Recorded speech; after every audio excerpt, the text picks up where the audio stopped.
All right, guys, welcome back to another video. It is your man Jay, and we are going to be taking another look at one of the best phones on the market for a lot of people, and that is the Google Pixel 9 Pro.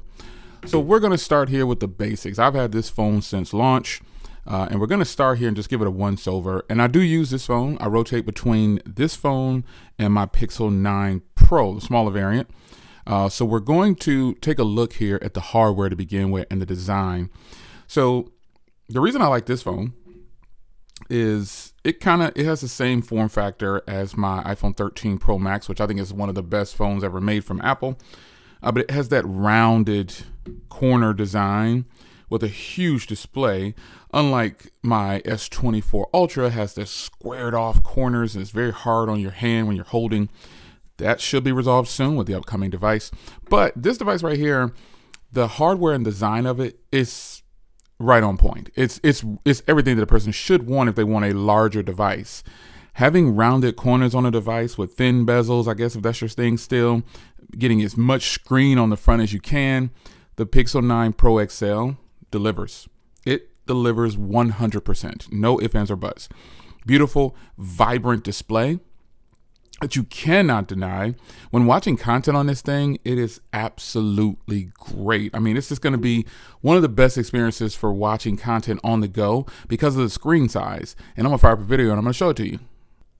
When you think about watching a movie on the go and in your hand, this is a good option for you. Beautiful large display. The bezels are nicely portioned off too. They're even all the way around. And believe it or not, some people's OCD will not allow them to have a phone where this bigger part at the bottom or bigger part at the top or this camera's not centered. There's a lot of people out there who really fall apart when they see displays like that.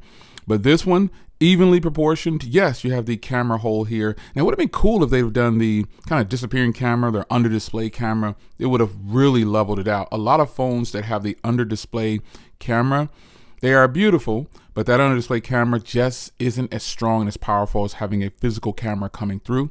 However, I'd take it and try it, and I would just stick to the rear cameras if I needed to. But this display, beautiful display, no ifs, ands, or buts about it. It's top notch. And then you just look at the hardware itself. And this, my friends, is the brightness indoors with this display. The brightness is all the way up, and it looks very good to the eye. Like I'm looking at this with my eyes through my bifocals, and it looks beautiful. I mean, it is just a beautiful sight to behold. And then you flip it over, and you've got this color here. This is the porcelain color. This color is a beautiful color in person. I kind of really wish that they would have done the brushed like they did on the 9 on the sides. That's more appealing to me. Less fingerprints, and this also gives it a little bit more grip. This exposed steel right here, aluminum, it's polished aluminum, so you know it's nice. It looks good, but you see how they have this brushed portion on the back of the camera, and you flip it over, and it's got the polished aluminum to match the sides here. The uniformity is definitely there, but I would have liked to have had just a brushed all the way around. Nonetheless, you've got a completely flat back and you've got a completely flat front, which is absolutely stunning. It is on point, folks. This is a beautiful piece of hardware, and following up months later after owning this, you know, it's a 10 still. I really like this hardware, and I am a fan of the camera bar on here. Some people are not a fan of this camera bar. I think it's nicely proportioned and uniformed across the board. You've got 3 slots here. You've got your LiDAR. You got your LED. 3 camera. I mean, it's a good look. This is a beautiful setup, nice and uniformed, and it looks good. It looks really good. Now, my 9 Pro is the obsidian color, and it looks even sleeker. But this color right here, man, is such a beautiful color. You got to have some color in your phones nowadays, man. You don't have to have just a black phone or a white phone or a gray phone these days, but having some color like this makes for a great experience. Now, a good place where Google shines is the software, and everybody knows the software on these phones. These phones fly. They're speedy. The Tensor chip is a controversial chip because some people feel like Google should switch over to a different chip. They feel like Google should switch to something that is snappy, so to speak, Snapdragon. The Elite would be nice if Google went to that route, but they've already invested in themselves, just like Apple invested in themselves with their company. I would invest in myself too. By the way, this video is being recorded with the iPhone 16 Pro. So take note of that and let me know what you think about the quality and the audio and everything. So nonetheless, I am ecstatic about the software experience on here. It has the January security patch. We are in January. They do feature drops. Sometimes my phone will mess up with a feature drop. But you know, some people are still having that. After the December patch, I would try to change the wallpaper and this wouldn't come up. And I had to do the thing where you have to go into the contrast and bring it back. That's fine. I don't want to do that, but it is something that I had to do. But that's just a matter of working through software. If it's man-made and a computer is helping produce something, it is going to have something break. But with the January patch, as you can see, I can clearly get into my wallpaper and styles and freely move about whatever I want to do. So I'm happy about it. I hope you're happy about it because I feel like the software on Pixels, just stock software to begin with, folks. That is my thing. I love having the ability to have just stock software. I think it's the best. I think it's just a way to go. And I've been checking in with Pixel 9 Pro XL owners because, again, remember, I daily drive the Pixel 9 Pro. And then on those days where I want to go big like this, I switch my SIM card into this phone.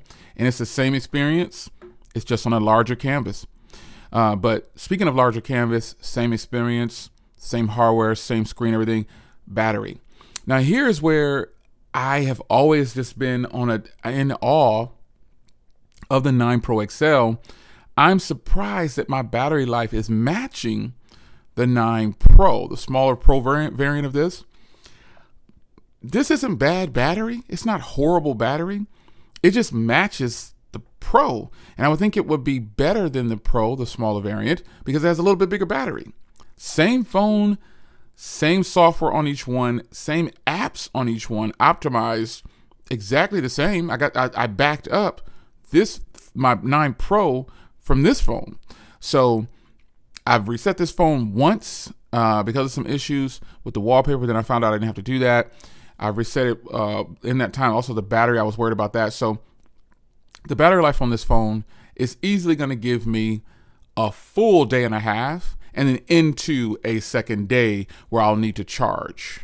Yeah. And that kind of, now that my 9 Pro is settling in, that's kind of what I'm looking at. No more than 2 days. Easily flow through it. Just have your charger ready on day 2 to officially plug in and get some juice. Now, we'll talk about the charging speed on here because the charging speed, it's not the slowest, but it's not the fastest. It'll get a quick burst up from really low to between 50 and 60, maybe 70 really quickly. When you start to get a little bit higher, it slows down because, you know, they want to keep the battery conditioned for as long as possible, and you're going to have to slow it down. And so it goes into this, I'm going to have it ready for you the next morning. If I plug up at night, it's always ready by 6:30 a.m. It'll tell you on the phone at the bottom, will be conditioned for, you know, whatever. It'll be ready at 6:30 a.m. It always tells me 6:30 a.m. For some reason. So it's not the fastest charging phone, but it's not the slowest. And the fact that I can get a full day and a half and go into the second day, like faithfully get 36 hours out of this thing, it's not a problem. That's a good thing. But, you know, you start to always look at the price of things and you wonder, wow, am I getting my money's worth? I'll let you determine that. What I will say is that the battery life on here is good. The software experience is good. How's it been using it on and off since launch? I used it on a lot. When I did have my 9 Pro, I was banging this out. Obviously, it was my main device, and the size of the Pro just kind of won me over. You know, you guys know that I use the 9 Pro. I get it out of my pocket here. The smaller variant, even with the case on, it's still much smaller. You know what I'm saying? It's just what it is. But I feel like if you're a person who wants that larger display and you want a Pixel, this is your only option. Like if you just want the biggest and baddest that they have to offer and you want the new, because I still have the 8 Pro and my 8 Pro is a champ, folks. It is a champ. It's just like this phone. Killer design, beautiful hardware, beautiful screen, performance top notch. Battery is solid on the 8 Pro. Software is good. But the area where it starts to get a little confusing for me is when Google talks about the video cameras and just the cameras in general. So the cameras in general on this phone will produce some of the best photos you'll ever see coming out of a smartphone. This is a fact. And this has been proven time and time again in blind camera tests, but just by people who own the phone, people who tested the phone, they all agree that this phone has some of the best cameras for taking photos in the game. But when you start to talk about video, Google makes claims that it's the best video cameras in the world, all this kind of stuff. I'm like, well, I don't know about that. That's a long shot right there, because I have plenty of phones that don't cost this much that are from off brands that can shoot the same type of quality that Pixel can shoot, or better, or just not really well known, or some older devices that can shoot just as good, if not better content. So video wise, Google has chosen to stick with the kind of basics for this camera software, which I've never hated. I just feel like they can do better.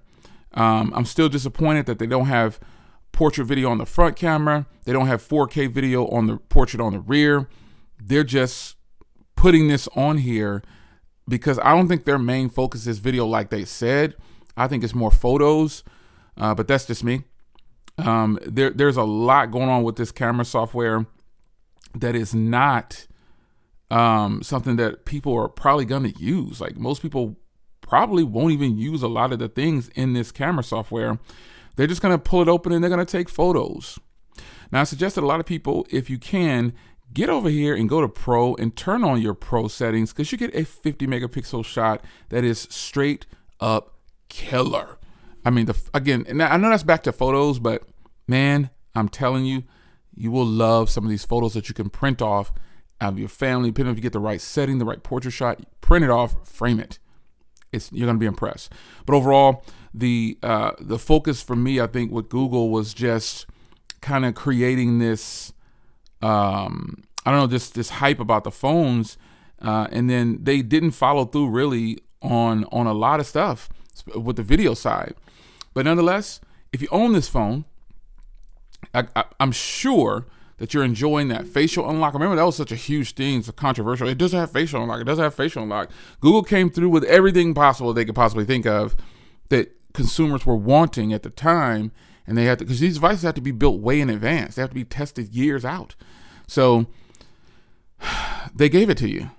I'm impressed with this phone. And if I was a person who wanted to carry a larger phone all the time, like I carry large phones. Don't get me wrong. I have big phones and I like to carry them. But I like to carry them without a case. And this phone is starting to feel a little chunky to me. So I'm really curious how it's going to be next to my OnePlus 13 and some other phones that I have here. But nonetheless, I'm excited about this phone. I think it was a good thing that I got this. I'm glad I got it. I have the option to go between the two all day long. I got my small variant and that I'm totally happy with. I love this variant right here, this smaller variant. And again, this is the Obsidian version, and it just looks so stunning and so beautiful. So the Pixel 9 Pro XL is a phone that has excelled in its category, its league.